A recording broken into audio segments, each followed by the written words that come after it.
بسم اللہ الرحمن الرحیم۔ مہمان کا رزق۔ بیان کیا جاتا ہے کہ کسی گاؤں میں ایک صاحب کا اپنی بیوی سے جھگڑا ہو گیا۔ ابھی جھگڑا ختم نہیں ہوا تھا کہ اتنے میں ان کے گھر مہمان آ گیا۔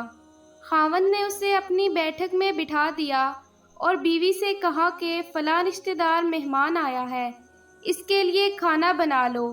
وہ غصے میں تھی، کہنے لگی نہ تمہارے لیے کھانا ہے نہ تمہارے مہمان کے لیے۔ وہ بڑا پریشان ہوا کہ لڑائی تو ہماری اپنی ہے، اگر رشتہ دار کو اس بات کا پتہ چل گیا تو پورے خاندان میں بات پھیل جائے گی، لہٰذا خاموشی سے آ کر مہمان کے پاس چپ چاپ بیٹھ گیا۔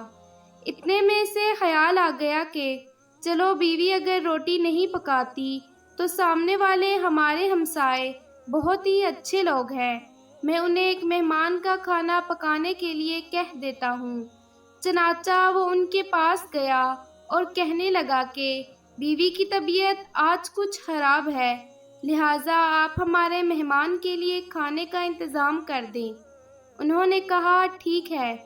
وہ مطمئن ہو کر مہمان کے پاس آ کر بیٹھ گیا کہ مہمان کو کم از کم کھانا تو مل جائے گا، جس سے میری عزت بھی بچ جائے گی۔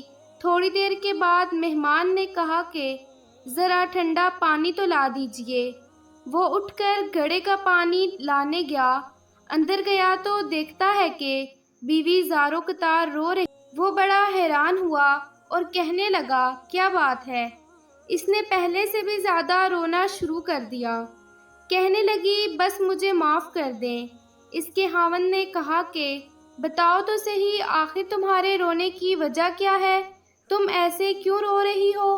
بیوی نے کہا کہ پہلے مجھے معاف کر دیں، پھر میں آپ کو اپنی بات سناؤں گی۔